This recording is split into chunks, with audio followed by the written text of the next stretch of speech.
Hi, I'm Connor Fowler. And I'm Matt Smith. Welcome to Apocalypse Duds. Today, we are joined by the radiant Brett White, aka Barb Hardley, pop culture journalist and senior reporter slash producer for Decider.com, host of the Must Have Seen TV podcast, curator of unlikely menswear icons, and more. Happy Ash Wednesday to you, Brett. Hello. Yeah, this is the thing that clued me in that it's Ash Wednesday. Yeah, Right. same here. Same here. Yeah, I heard this morning and I was like, this is going in the show. Because it's always like you need to brace yourself. Well, back whenever New York City, when we would like actually leave our houses and whatnot, because it would always just be like, oh my god, why is everyone covered in soot today? Like it would. Because I'm from Tennessee, and I always tell Yankees that it's like we don't have many like Catholics, and we don't have any Jewish people. Basically, like it's outside so, like, of Atlanta. Coming to New York and finding out that everyone is Catholic, I was like, what is this? This is wild. Yeah. I remember when I lived in New York, I would be like on the subway on the way to work, Ash Wednesday at like noon because the store opened at 12:30, and I would just be like, for the first little while, I was like, why does everyone have like a soot dot on their head? Yeah. I do not understand this. And then I realized, but like, I'm not religious. Like, yeah, I know some about Catholicism, but I was like, oh, this is weird. Yeah, everything I learned about Catholicism, I learned from my husband, who was raised Catholic. Oh, yeah. Very much not anymore. Yeah. Well, it's Catholic. It spreads in many different ways, doesn't it? Yeah. It does. It does. I was raised Baptist, and like this one dude that I worked with years ago, who was actually not a great person, but this always stuck with me. He called himself a recovering Baptist, which kind of fits with the Catholic thing too. Yeah, the trauma that both of us we were bonded by our trauma. Nice. None of our parents were at our wedding. Hey, yeah. Is that too serious for like a minute into the podcast? Not at all. I'm an open book. I don't care. Yeah, we're an open book here. As much as you want to be an open book here as well. So you said you're from Tennessee. Where are you now? I'm in Queens, New York City. Nice. As far away as almost as you can get in Queens near JFK. Oh, dang. Yeah. I mean, which sucks, but we have a 3-bedroom with a backyard, and you don't get that in New York City. No. Especially for what we could afford, which we could afford this because we knew that it had sat empty on the first floor for like 2 years. And so we were like, hey, don't raise our rent. We'll just move down. So we like are getting this for a lot cheaper. Oh, that's killer. You gotta work those deals in New York City. Oh, totally. And also no commute for the most part, as long as you're in one of the boroughs, is that bad. It's all 45 minutes. Like I've always, no matter where I've lived in Queens, been 45 minutes away from work. Yeah, so. Exactly. Like I lived in Bushwick and worked on the LES, and yeah, it was like a half hour, but dude, driving in Atlanta traffic is like hour and a half to go 4 miles. No, thank you. And I'm like, yeah, I'll take the 30 minutes sitting on the train, listening to music and reading a book. Yeah, that's fine. What coming from the South, like what did people wear kind of around you while you were growing up? What kind of like stuff influenced your clothing outlook? Well, I think so when I was a little kid, I mean, God, I'm just thinking about everyone in I have a sister who's 12 years older than me, and then my parents. Also, side question, how old are you? Oh, I'm 38, and so my sister 38. is, and so, but I don't have old parents. My parents were 30 when they had me. My mom had my sister young, so this is just like a weird biography now. So they were all on softball teams, like church softball teams. So I'm just like picturing like the not bike shorts, but like Bike the brand. Yeah, yes. Like those shorts and stuff. Like that's what my like parents and all that will wear. But I think my grandfather is the one who I probably inherited this from, which, I mean, I have a complicated relationship with my grandfather since he was a man born in, I'm assuming, the 1920s in rural Tennessee. He had a lot of the views that you would expect that to come with. And was also just kind of really mean to all the grandkids. But to his friends, which is what I found out at his funeral when I was a senior in high school, was like, oh, to his friends, he was the cut up and the practical joker. And he had a closet. Him and my grandmother, for one thing, were a like Southern Baptist gospel singing duo. Oh, And they would like go to churches and sing together. I have their album. I brought cool. that home with me last time I went to Tennessee. And they were also an Eastern Star, which is like I think it's like the co-ed Masons. It's like the Masons, but men and women are in it. Okay. It's both of them. And so their entire life was doing Mason events and like traveling all over the country, just going to lodge meetings. And these things were formal events in like the 70s. And so my grandfather just had a collection of insane tuxedos. And I'm saying like insane even by 1970s standards. Because when I like point out men who I think look good in the 70s, I think like the thought could be, well, everyone dressed like that. You just like wide lapels or something. But I have to point out, like, no, my grandfather had a powder blue tux, a like lime green tux, like a maroon houndstooth with velvet lapels tuxedo. And I now have all the jackets. Most of the trousers didn't make it. But I did bring all the jackets up with me. That's cool, man. In February when I came back. So yeah, it's like he inspired me in that way. Like looking at old Christmas photos and him wearing like a tie and a vest at our Christmas, and it's like, we are in your house. Why are you wearing that? Right. But I mean, I didn't even really ever put that together until very recently. That I was like, oh, that might be part of where this comes from. Dude, I feel like that's kind of how it goes, though. Yeah. Like, you don't, you want to be different from your surroundings as a young person. And then you're 38 or whatever in your 30s. Like, you've got experience, and you're like, oh, like, I look back on this, and that totally makes sense. Yeah. Yeah, and I think, like, I got into clothes really... Well, I mean, I feel like... I don't know how into clothes people are in high school, but I gave a shit about what I wore then too. Right. But I was inspired by Oz from Buffy the Vampire Slayer, Tony Slattery from Whose Line Is It Anyway, and Weezer, Mikey Welch from Weezer. That was but like college, I was in college from 2002 to 2006, which is garage rock revival, and so. Or indie sleaze, as I've heard things called lately, which perfect. So like the Strokes and the Hives and the White Stripes and Yeahs and Interpol, and like that was, but then also mostly like the bands that inspired them, like Squeeze and XTC and Roxy Music and Bowie and etc. The Kinks. Oh my God, the Kinks.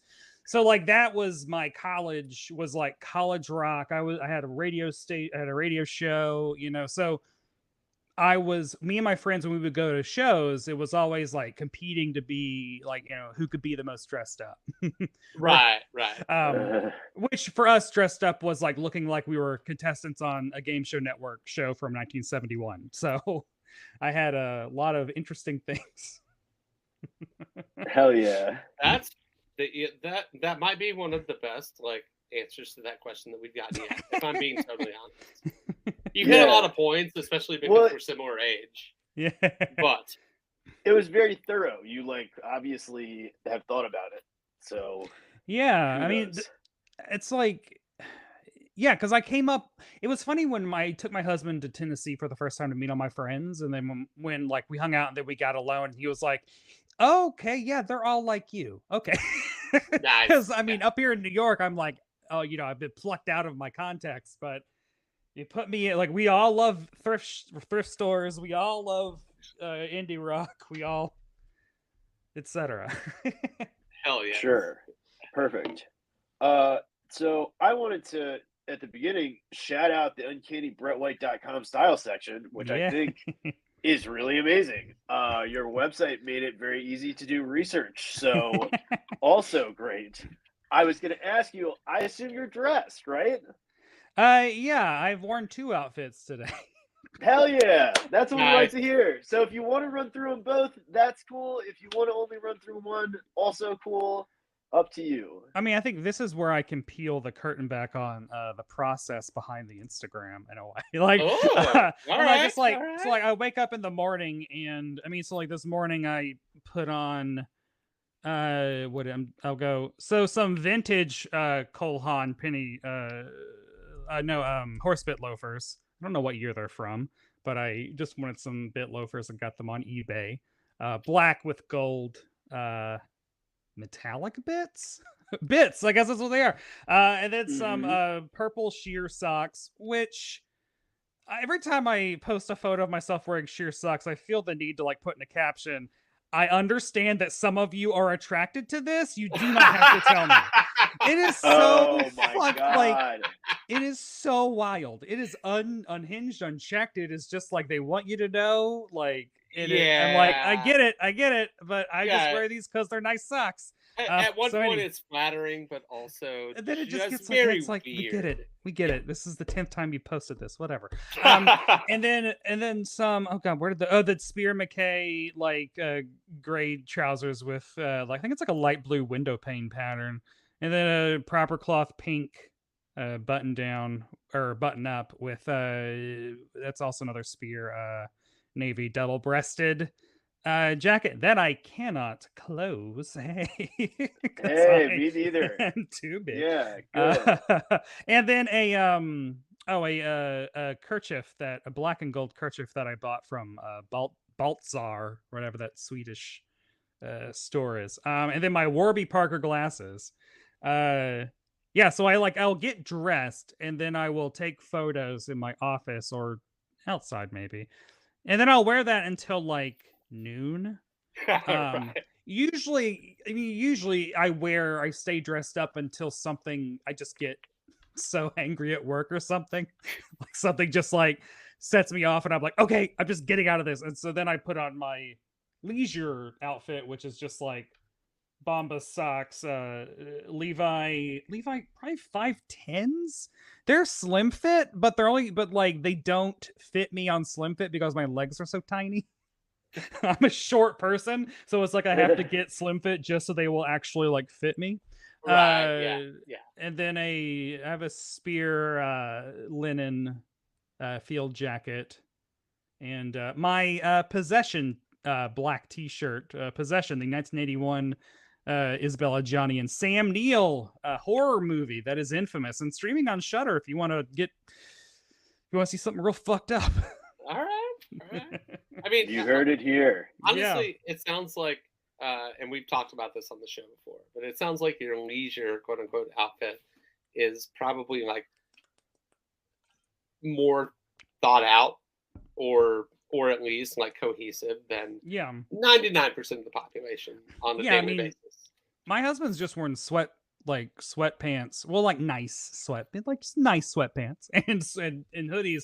I'm not trying to drag him or nothing. Of course not. He's not going to listen. It's fine. But it's good. Like he just hasn't left the house, and now that he's actually going to the office 2 days a week. He's been buying a lot of clothes and like putting outfits together, which is adorable. And so like during pandemic, my work from home was like suit. Like I was just like, this is how I distract myself and make myself feel good. So totally. Yeah. So when did you start writing professionally? It kind of happened. I always say 2008. So this is my 15 year. But I went to school at MTSU for what a life. No, seriously, writing for 15 years professionally, that's a big deal. Both of my parents are writers. I think, that's a big deal. So what's to reward me with a literary agent? This is the first of many times I will be begging for one during this. Sure. I went to school for I went to school for TV production, and then I just didn't ever use that degree, which is, I don't know, that's how that goes. Yeah. But in 2008, I got a job at Wizard magazine, which I think if you grew up in the 90s and liked comic books, you read Wizard. It was the magazine. It was the only magazine that was just about comic books during the boom era. But I got a job there in the conventions department, and I was put in charge of like writing stuff for the conventions website, like interviewing we book a creator, then I would interview them and etc. And I even over my year there got to publish in the magazine, which was cool. And then so like just from that 1 year at that one job, I've made lifelong friends because it was kind of like I now say I'm glad Fire Festival happened because I can now point to something and be like, it was like working at Fire Festival. that is what Wizard magazine was like. It was wild, and I did not sign the NDA. I did not take a severance because I wanted to be able to talk about it. Oh, and totally. Not be sued. Because I was like, no, I'm not taking a week's pay for this. But from that one job, like I've made lifelong friends who all work at Marvel and DC and Dark Horse, and just I am super connected in the comic book realm. And so from that, I got into comic book journalism, which is a scam. I tell interns, if you are interested in writing about comic books from a news perspective, get paid.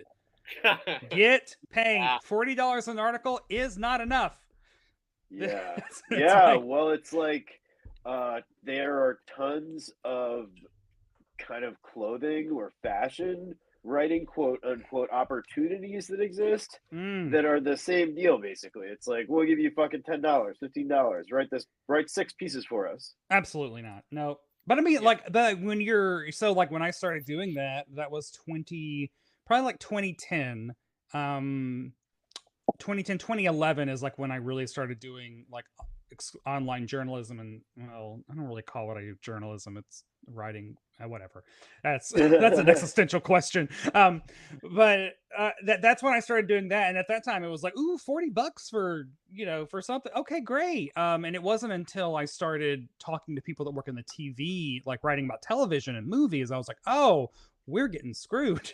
Right. His comics is like the lowest it's like the lowest on the rung of importance in pop culture, so they don't pay a lot. Why do you think that is?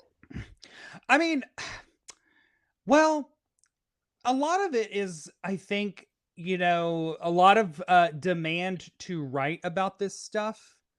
Writing about this stuff feels like a treat. Like it doesn't feel like work because I love it. And so like you get so hyped up on the coolness of it that you don't like take a step back and be like, but objectively, I am putting in X amount of hours, and in order to live, I need Y amount of money. You're so like, I got to talk to Chris Claremont on my first day at Wizard. Oh my God. Like you just like that, like I'm going to C2E2 for free. That's great. But like, while I'm here, I'm only getting $40 for covering a panel. Like, so you just kind of just like don't even really pay attention to it. And also, I mean, I was young, like that was what I was doing in my 20s. And so I think also the older you get, it gets to be a little bit more like, I need adult money, please. Right. Yeah, you kind of like figure out that, oh, what I've been doing is basically undervaluing myself. Like I'm worth X amount. And like that is the thing that comes with both getting older, but also I think that's like not a conversation that people under a certain age have really like had much. Yeah. Or sorry, over a certain age. Like, I'm 39, you're 38, Connor's what? Sorry, 32. Connor. 32. It's okay. Like these conversations didn't happen in the 90s and early 2000s. Like no, yeah, even in the 90s, insanely, they did not happen. Right. Yeah. Yeah, so like it's cool that you have, you came from that perspective, and now you're like, yeah, you gotta value me. Yeah. To buy my time, essentially. Well, and it's also like realizing what you're good at, and I'm like specifically like when WandaVision happened at my job. I mean, which I am full-time, salary, benefits. Like this is a job. I mean, I feel like it's one of the rare of writing about television and but like when WandaVision happened, it's like, oh, this is a show that's specifically about classic sitcoms and Marvel superheroes. You mean the two things that I've dedicated my life to? My office is literally one wall is all old sitcoms and the other wall is all comic books. Which when I interviewed the showrunner, I like showed her. It's like, here's my office, and she was like, "Oh my god!" So it's one of those like, I am a unicorn for covering this. So you bet you're lucky that you guys had me for this. Right. Yeah. If they wanted the most like knowledgeable kind of person, you are the man for the job. Yeah. So is that how you got to be where you are? Like, you love all of this stuff and now you are writing about it. That seems like an uncommon journey. Yeah, it is. That's pretty much it. Because every job I've gotten in this realm is all knowing someone. Yeah, it's all like the network king. Yeah, and that all came from me just working at Wizard for a year. Because even people that left Wizard before me, I now like know and am friends with, because we all, suffered the same amount. Every Thursday, someone's getting fired, like that. And if they skip weeks, then it's like a bake-off where like we skipped a week. So this week, 2 people getting fired. That was a fun year of my life. I made it to the final 2 of my department though, so I am pretty proud of that. Wow. Yeah, wow. The top 2. That seems solid. Yeah. So yeah, like that's where I've kind of just like, I moved from Wizard to the Robot's Voice from Village Voice, and then I went to MTV Splash Page, or I was editor for almost a year, and then from there was CBR and Marvel.com, now Decider. So yeah, I mean, like it's been kind of a, just knowing people and making my way and making a little bit more money until finally getting a full-time job. Right. Yeah. That sounds like a very what's the word I'm looking for here? Just like insanely good path, as far as everything that came after the thing before it. You're like, okay, cool, like bigger, and now you're here. Yeah. And now, I mean, I'm a member of the Television Critics Association. I got to go to Pasadena to the conference in last month, which was like fun and gave me a reason to dress up. Yeah, you're a blue check. Yes, yeah, you are. Which is wild, because like that is back in 2017 when they were like, if you just work on a media corporation, you can get one. And so like I like squeaked in, I think on Instagram especially, like I squeaked in the last wave of them doing that, because now I cover Netflix reality shows a lot, and a lot of them will DM me being like, how do you have this? I'm on a Netflix show and I can't figure this out. I'm like, I'm sorry, I'm not that important. I'm not. Right. Oh well. The good luck continues. It does. No, until Elon Musk takes my scam of a check away on Twitter. Yeah. At least you're not paying $8.99 or whatever Twitter Blue is. So Jesus. So what was the first piece that you were really proud of writing? I'm trying to think if it was anything at CBR. I know when I was at CBR, when I was actually there on salary-ish, I was guaranteed 40 hours a week for $25 an hour. I'll just say it. I don't care. He doesn't own the company anymore, so it doesn't matter.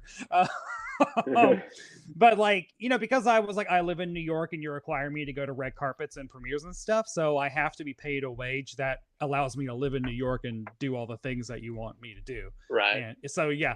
But like when I was there, since I was hourly, I actually had this time to do like really crazy stuff. Like I wrote the entire history of the X-Men villain Exodus. Who was, he's not obscure anymore, but he was pretty obscure then.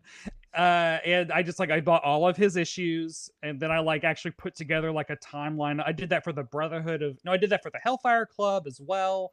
I would just do these really intense research dives, and I was always really proud of doing those. And then the instant that the company sold and the new people were like, you get paid per article, it's like, well, I'm not going to spend a week working on this one thing. So bye-bye to in-depth, archival study stuff.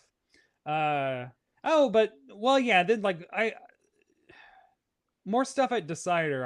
I've done cooler things since then. I would say, but yeah, that kind of stuff at CBR was always fun. Yeah, yeah, and it's like an early incarnation of what you see yourself as. Yeah, and yeah, so now you're working on a book about Hayden Rourke. Yes, which I mean, gold stars to literally anyone who knows who he is. If you watched I Dream of Jeannie, you know. I know him from I Dream of Jeannie. Yeah, had zero idea what his name was or his story before to this, but I grew up on a lot of classic television, so yeah. You know, it was just like, oh, this is a really interesting topic for a book, and yeah, we'd love for you to tell us a little bit about it. Yeah, like for my podcast Must Have Seen TV, which is every episode we do an episode of television from before the year 2000, or in a sitcom specifically.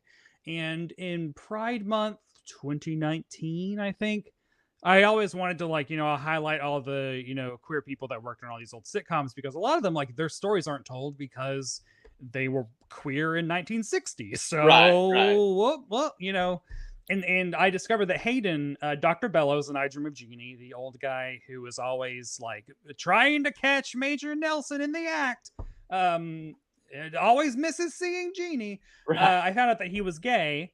And then, so like a year later in 2020, and so like, I made like a little image of like Hayden Rourke, sent that out on Twitter.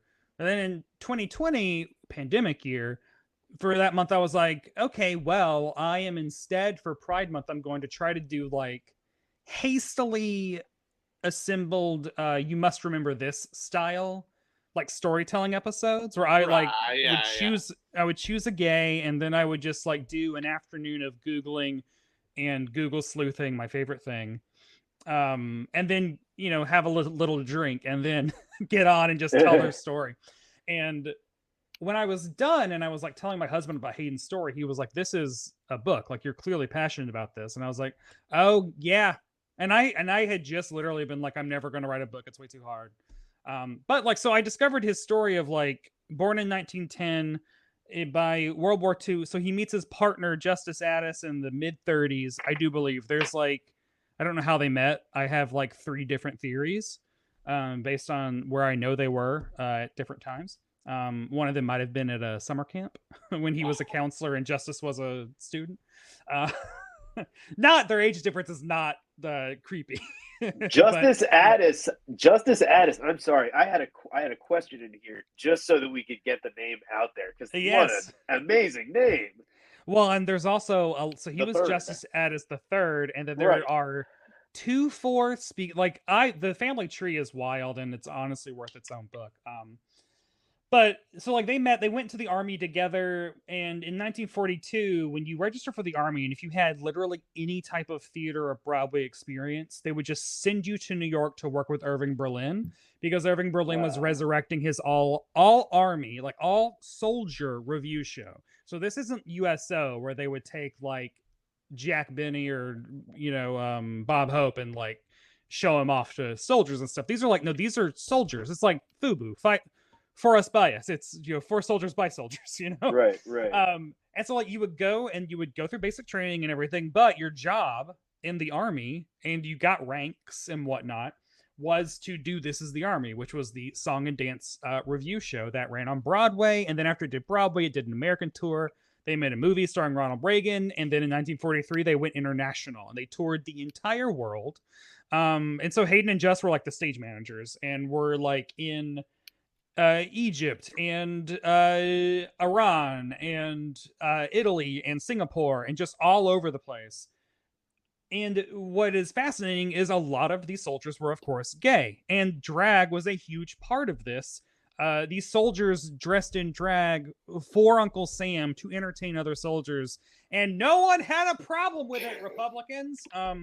But and I don't know if anyone knows Burl Ives, everyone's favorite claymation snowman from Rudolph the Red-Nosed Reindeer. Right. Yeah. Was in This Is the Army and did a drag number on Broadway. So nice. Yeah. Nice. So yeah, like I discovered all this, and then after that, him and Justice then took Lucille Ball out on her very first stage tour. Like she'd always done movies, and she was like, I want to do a play. So they did this play, Dream Girl, that is a super intense. She's on stage the entire time, multiple costume changes, multiple different characters, and it's a comedy. And at the time, she'd never done comedy. And so Justice Addis directed her in her first ever comedy thing, and Hayden was her co-star. And this is the part of Lucille Ball's story that everyone always skips over. But I've done the research, and I've actually found proof that, like, she wanted to do this play and viewed it as her ticket to being seen as a comedian. Lucille Ball, kind of a big deal. Yeah. You know, like that. And then through like they bought a house together in the 1950s, which gay couples did not do. So they lived there until Just died in 79. I Dream of Jeannie is a crazy like set because Larry Hagman was, I mean, his mother is Mary Martin, who's like a Broadway legend. And so he kind of grew up like very well off.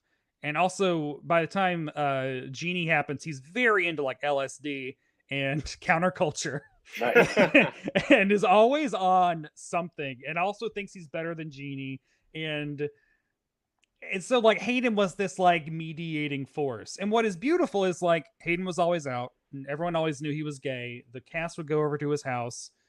Just would be there. They would serve them drinks. They would have parties. Like, it's the story of a gay couple who were out in World War II, touring with Lucille Ball, old Hollywood, McCarthy era, and the I Dream of Jeannie, the 1970s, and they were never, and both of their families knew. Like, and that's also, and their families were crazy Catholic, like super, super Catholic, and didn't have a problem with it. So it is like this little anachronistic gay love story that goes against everything we assume of like, you know, progression, acceptance, and tolerance moves in a straight, pun intended, line. Right. And like, you know, right now we're the most tolerant we've ever been, which that was a part of my pitch for this book, and man, now not right. Yeah. Oh, times. But yeah, to change that in the pitch. But yeah, but like this proves that, like, man, if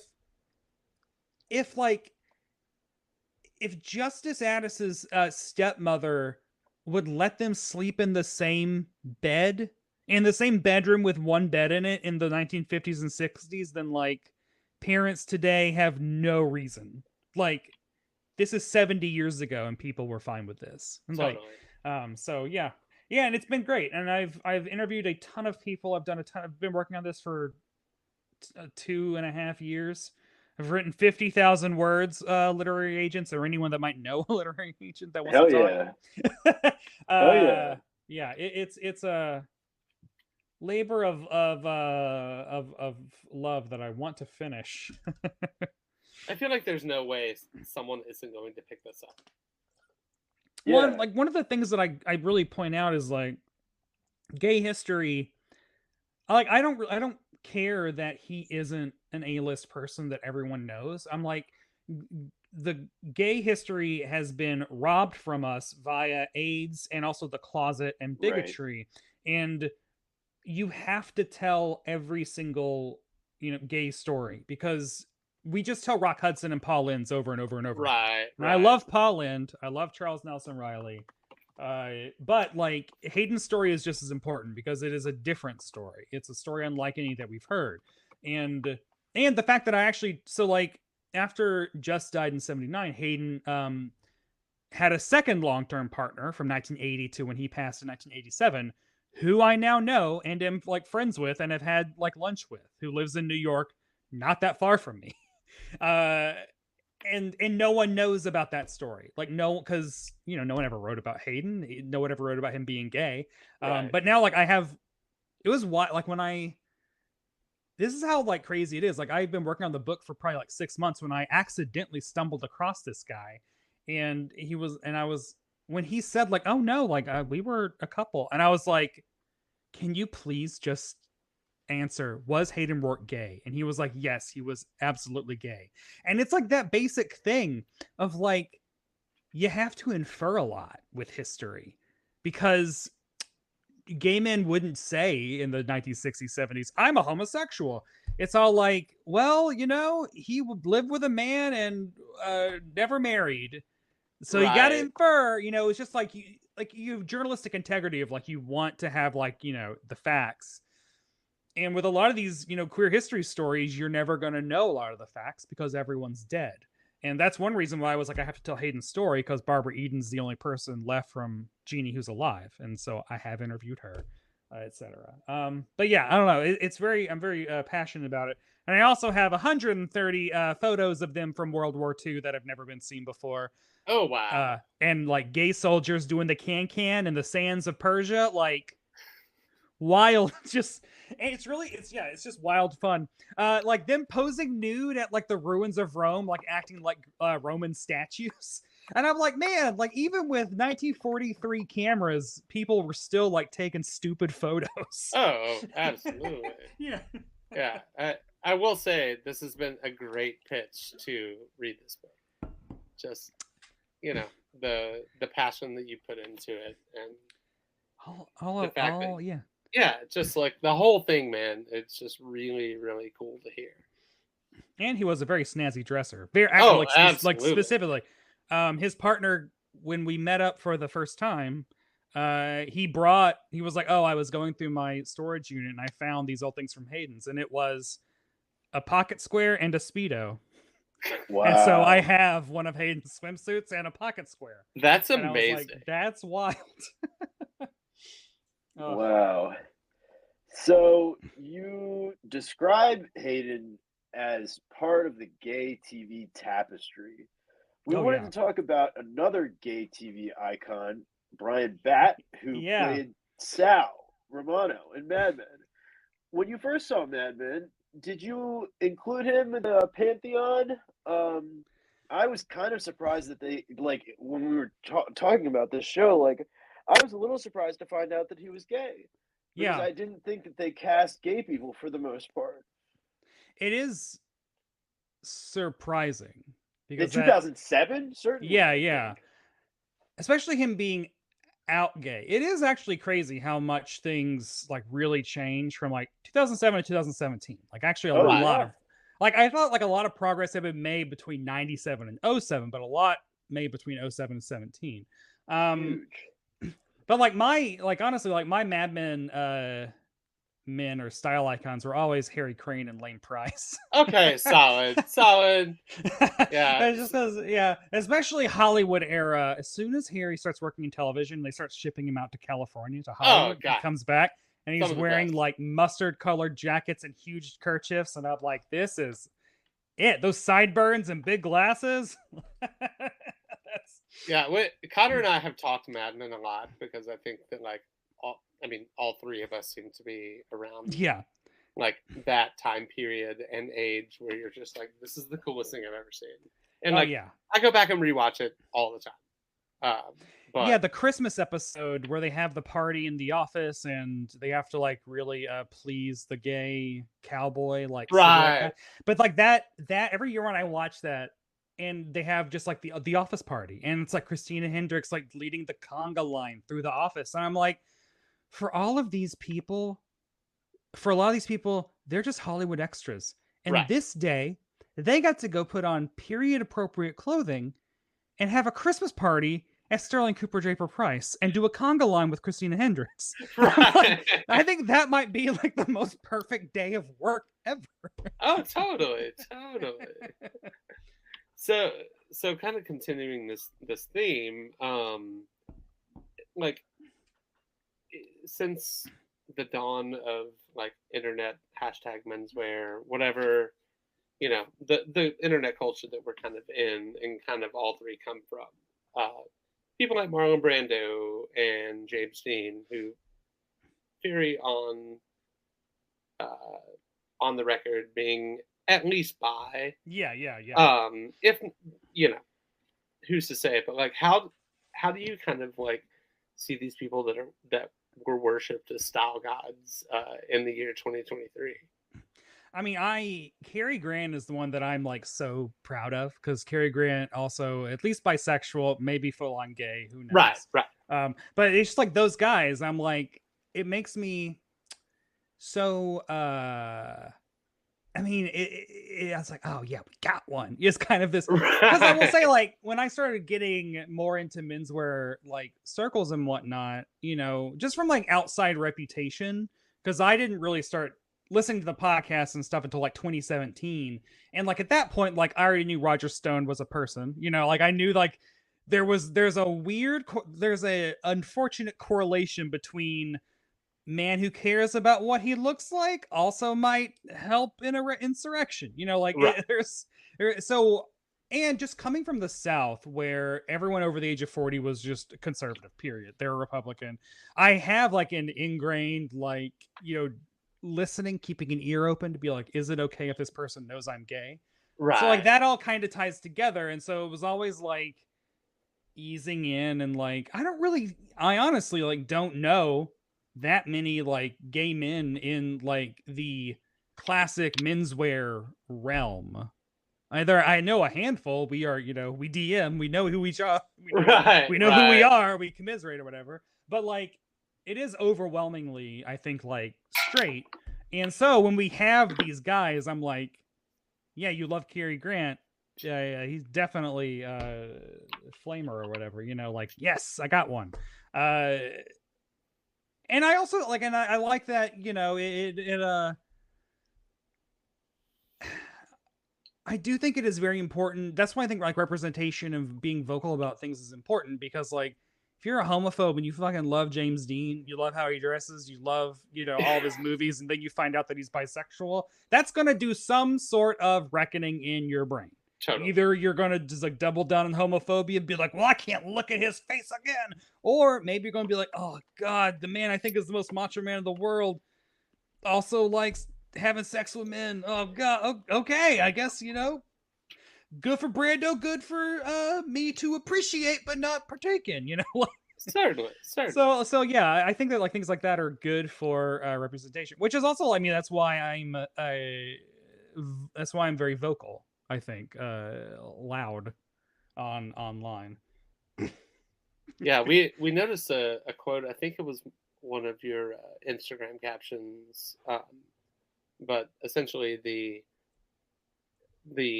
message of it was like that being gay can coexist fabulously with masculinity. And oh yeah, there's a lot of noise about societal pressures and whatnot. That you can't be masculine and gay. yeah.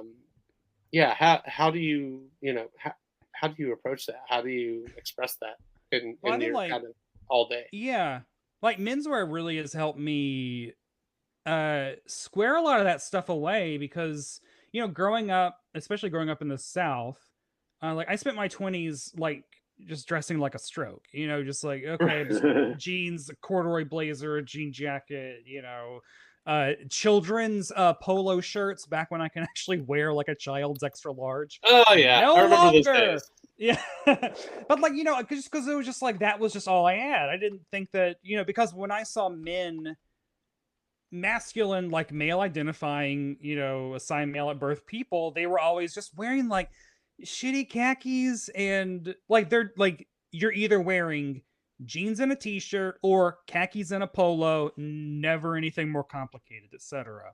And so like I didn't really understand there could be anything else, and it wasn't until I like started like actually investigating menswear and stuff and seeing like, oh no, I can wear literally anything I want, like, turtlenecks, high-waisted pants, double-breasted suits. I mean, ascots and neckerchiefs have always been my thing. And also like realizing, like looking at those photos of like Hayden, and then also like Paul Lynde and Charles Nelson Riley especially, and seeing like, no, like this, like when I dress up, like, other people might think I'm copying like a milady type guy, but no, I'm trying to take that back for Paul Lynde, who also wore hats, damn it. Like, and so like, and I think I at times have described my style as like either like take gay clothes and make them more masculine, or take masculine clothes and make them more gay. Like those are the two arenas that I like to operate in. Like, I mean, even like Me like too, today wearing yeah. purple socks and a pink shirt. That's why, man, when I don't visit like the Facebook groups and the Reddits and whatnot, but when I hear tell of the men who were just like, a man doesn't wear color, or just Right, like, right. or it's unbecoming to mix patterns, or all that like stuff, and I just like, I'm like, God, chill, man. Like, Yeah, I'm trying to queer it up, you know? Like, yeah, if I'm gonna be like, wearing a sport so, coat, like, it's not gonna be like that anyway. yeah, it's just like, just have fun. Like, I don't know. There is, I don't understand the, like, I personally don't understand the checklist style of dressing where it's like, well, I like this, not even just Ivy, I like specific, like, Wisconsin 1982 Ivy. That is what I Yeah, like. right. So I will make sure that I have the correct shirt and trousers and shoe. Like, I don't understand. I mean, I will not clock anyone.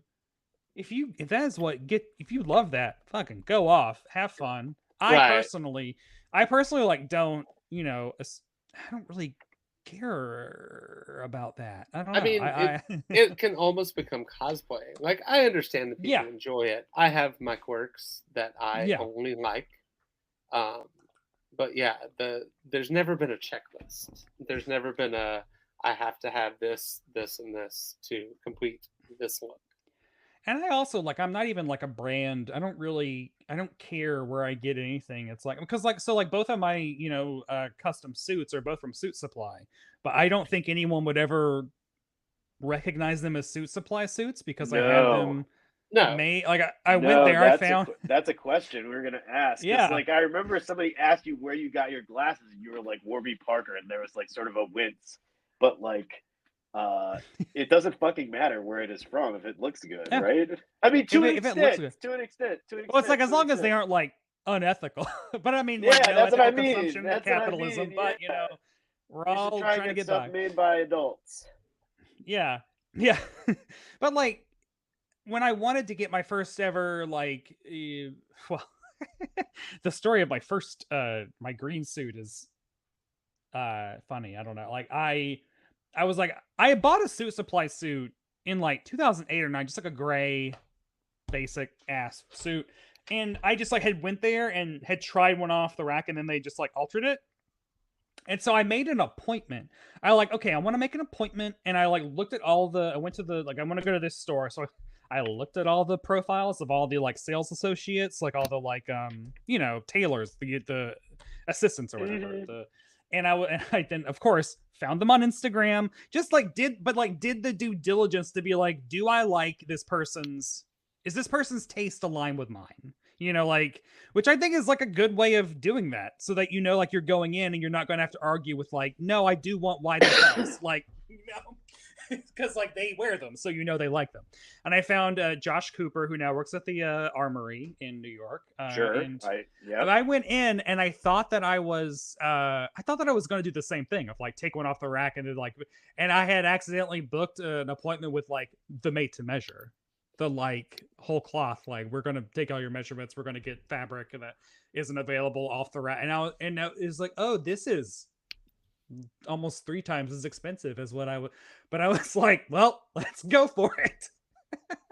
And but like, I'm glad I did, because like the shade of green, I wanted to get a green double-breasted suit, and the kind that I was going to buy off the rack was a winter fabric. And Josh was like, well, here's that exact same shade, but it is in a summer, like, year-round fabric, which to me is like, well, that's worth my money because I can wear that all year.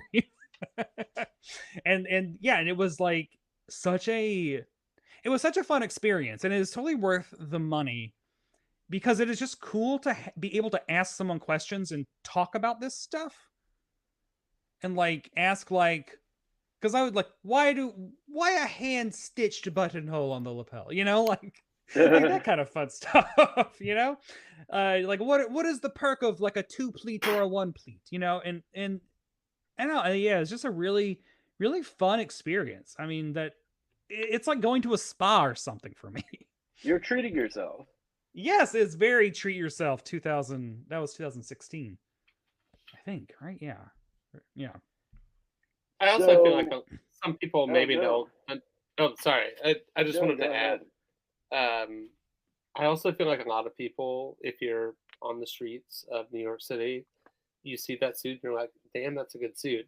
No one is wearing that kind of suit all the time. Yeah. And it's like, oh, who cares if it's from Suit Supply? Nobody gives a shit anyway. Yeah, and I think like, and so like, I mean, Suit Supply just in general, like it is wild being a gay man going into this store, and there are just like the advertising of Suit Supply is just wild. Yeah. It's just like men in like very nice suits, but they were like naked women like blowing like bubblegum bubbles into their face or something weird, you know? And I'm just like, what is this? Like Doc This is- Charney. Yeah. Yeah. It's very like, yeah, American Apparel grew up, you know? Right. Yeah. Not my vibe. So, sort of closing out here, we were going to ask you how you got into drag. Oh yeah, that I am the only menswear drag queen. Are you? You should I don't know. trademark that shit. Yeah. Yeah. I'm not, and it's like I'll be specific. Like I'm not a menswear drag queen, but I think I might be the only menswear enthusiast who is also a drag queen. So, Right. So yeah. But no, I mean, like I love RuPaul's Drag Race, and like that's one of my main areas of expertise, and one of my main beats at work is Drag Race. Oh, and and I've been writing about it since like 2017 or so.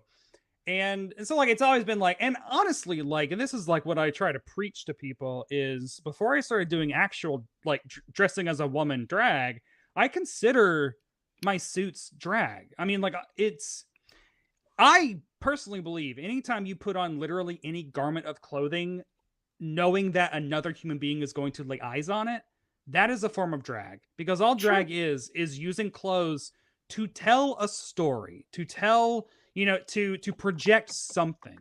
And anytime you put on literally anything, you're projecting something onto someone. And so like every time I would interview drag queens at work, I would always go to work wearing, a suit, my pinky ring, my watch, my ID bracelet, pocket square, lapel pin. Like I would go all out because I'm like, they're coming here in full drag. I should not show up in a t-shirt and jeans, Absolutely. It's like, and they always appreciated the effort of like, oh, and I'm like, yeah, I mean, it took me, 30 minutes to put on all this on, and now I know that it took you about 3 hours to put all that on. But it wasn't, I honestly I was like, I will obviously never do drag because it is very hard. And it wasn't until last June when I was in Palm Springs. We were on a vacation in Palm Springs, and the Friday of that vacation is when they overturned Roe v. Wade. And I remember I was just like, oh, cool. So, I mean, who knows how much longer I'm married? Like, who knows? This is fucking wild. And I just was like, I'm doing drag. When we get back to Tennessee, I am going to be a drag queen. I'm doing it. And I immediately, like, that night DM'd one of my close friends from high school. I DM'd him because he's a drag queen in Chicago, Mini Pearl Necklace. And I was like, what corsets did you get? What padding? Like, how do I figure out my bra size? Like, it's just everything. And he was like, he was so excited, giving me all the information, like makeup tutorials, etc. And so like, and the more I thought about it, I was like, this is perfect. This is what I was born to do in a wild way. Specifically because like, I want everyone in Tennessee who knows me to now know a drag queen. Because odds are they don't. Like, I'm in New York, I know drag queens. My parents don't know any drag queens. My old teachers or my old high school like classmates, drag queens were under attack then, and well, now it'll be a felony soon in Tennessee to do it in front of people under 18. And I wanted to be like, now you know a drag queen, you know me, right? I am a drag queen, right? And then so yeah, that was like 8 or 9 months ago. And just, yeah, like the more I've done it and committed to it, the more like liberating and perfect it is. Like, it is amazing. Yeah. I mean, drag, yeah. liberating and perfect. It is. And I No, mean, I'm just, I'm asked. I just want to get. I'm typing the quote. I want to get it right. Oh my God. I think that that's. I think that that's great. I mean, it is wild how, like, I mean, it is a lot. Like, it takes me probably about 90 minutes to put on the makeup, and then it probably takes me another 15 to 20 just to get on like all of the padding and the corset and the pantyhose, and then like another 15 to get on like the dress and all the, like, it is like a long ass process. And it is wild to me that like wearing all of this clothing makes you feel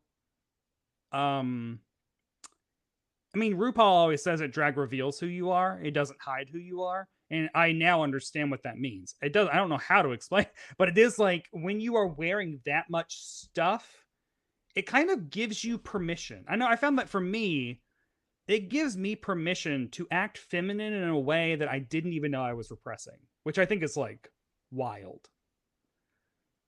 wow. Like, that I did not even know that I was like monitoring like how I hold my wrist or how I walk or how I say something. And it isn't until that I'm dressed like a woman that I realize like, oh, like, yeah, I just like subconsciously, have learned like don't swing your hips when you walk it, or just like things like that. And it's so cool how freeing it is. Well, Drag- yeah, I hear that at the school all the fucking time. Like they scream at the kids, like, "Don't put your hands on your hip. That's gay." And Oh it's my like, God, yeah. dude, what do you mean? What do you mean? That's 5 years old. Is what that is. Oh Jesus. Yeah, like that. And that's exactly what I grew up in Tennessee. And a lot of that, like, I would see this with my younger nephews of going out to a store and my, parents or brother-in-law or relatives like grabbing a Barbie and being like, we're going to get you a Barbie for Christmas. Like, and just like that stuff is like, they don't mean anything by it. But what they don't understand is if my nephew is gay or ever questioned, like that is going to stick with him because all that stuff stuck with me right. forever. Yeah. Oh my God. Yeah. And it's all innocent stuff, but it's like, don't tease like kids about that stuff because You you remember it don't for the rest of know. your life. You remember Yeah, it like until you you might die. you might be giving them a wild issue that they're gonna have to like go to therapy or do drag to work through. But then also just Drag as therapy. I like Yeah, that. drag. Oh, yeah. Dude, I was thinking it. I'm glad that. oh yeah Oh my God. oh yeah. I mean, also just and we all love buying clothes, and buying clothes is buying. Yeah, drag is amazing. It's Now it's now so it's great. like doubly fun. Like Yeah, I mean, that's two what times my fun. Maybe I got a That- new. Maybe I got a new hobby. yes. I mean, like it is really cool now. Like when I go into a store, I can look at both the men and women's sides, which is it's cool. Like, I mean, like it's like, oh, I now have like double the stuff to look at, especially like vintage shopping because that's that's Barb Hardley's aesthetic is 60s to late 80s. So Yeah. that's you're finding and I mean, I'm 5'6", 180 pounds, so like I'm still kind of in the range of I can find things. I'm not tall, Yeah. which I think is a downfall of a lot of queens. Yeah. But that's why heels were invented. So. Yeah, and still learning how to not an learning how easy to wear task, this. Yeah. I'm sure. But it is. Well, and I think also like so my Christmas special, which is a wild sentence that I can now say. So I made a very Barb Hardley Christmas, which is on YouTube. But I did a duet number, Bing Crosby's Jingle Bells, which is him and the Andrews sisters, and I did a duet with myself. So it's like, oh, like kind of, I did it like the old Patty Duke show, or the split screen where I didn't Oh my cross. God, I gotta and so, find this. Yeah, in one, I can't believe I didn't see it. On one half, I'm wearing my tuxedo, my vintage tuxedo, with my waistcoat and my, probably my pocket watch and, jewelry and stuff. And on the other side, I'm wearing a gold, like, sparkly, like, mini dress and my blonde wig and, like, and I'm duetting with myself. And it's like, I like being able to bring in my menswear into my drag. Hell yeah. No, in that this is way. amazing. This is amazing. I can't believe I didn't fucking see this. I'm watching the video right now. Yeah. It's like as described, both characters are Brett. which was I had to do the drag part first and then not touch my phone and then get completely out of drag and then get into tuxedo drag, which well, yeah, it was a Wow. long night, but it was it's worth it. It's a great bow tie. Yeah. Oh yeah. Connor, you have to send that to me. So Yeah, that is We're gonna put this shit up. We're putting a screenshot of this on the Yes. carousel for the episode for sure. This is fucking Yeah. amazing. But yeah, I mean, it's a super passion, and I'm really hoping I can perform more and actually get out into the world and not just do it at my office. Yeah, good luck with it. Nice. Yeah, I've done it twice out in the world, and it's gone amazingly. So hell yes, only up from here. Yeah. So I feel like we have to ask: Do you find some connection between like the canon of people like Cary Grant or Hayden Rourke that you love and respect, and the drag portion of your life?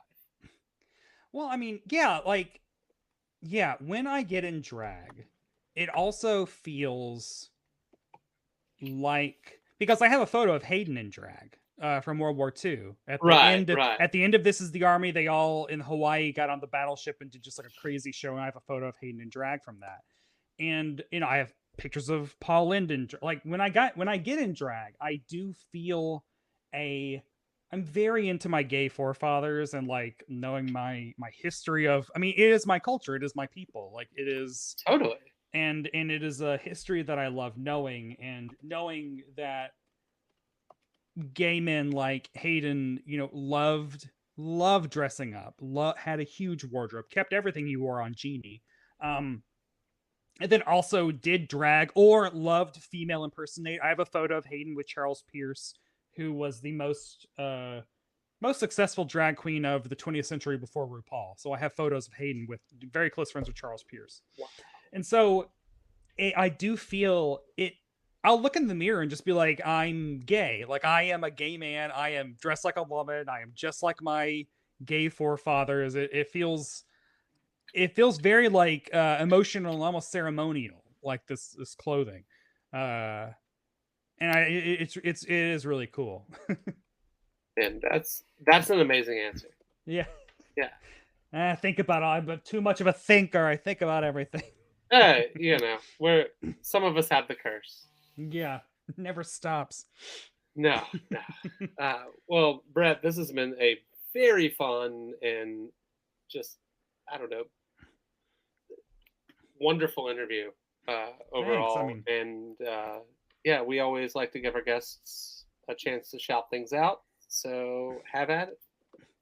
Everyone can follow me on Instagram and Twitter at Brett White. You can follow my drag account. I'm on TikTok. I don't really know what I'm doing, mainly because I wait until I'm in full drag and then I try to figure out TikTok. And it's not. I mean, drag isn't comfortable.